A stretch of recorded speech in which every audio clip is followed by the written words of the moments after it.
Anong ulam? Sige, gilitan mo yung leeg. Ha! Paabusin yung dugo, huwag ka lang magkakalat dito sa ating sahig. Ha! Bilisan natin ng konti, mga bisita medyo nang naiinip. Ha!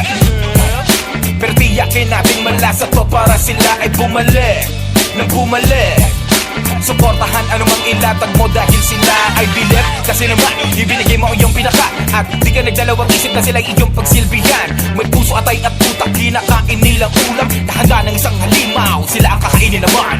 Dito tayo sa dilim at aking palihim. Parang nakakara, mag-cruise man ang atin. Landas sabay tingin, wala itong sasantuin. Prasado, kalkulado, mga letra ko'y pinatalim. Heavyweight na makata, bigat na salta buhatin. Wala man ng pagpitik, hindi lang puro hangin. Aanuhin ang kayabangan kung wala namang taste. Kahit mabigat, utak tatakbo para marathon race.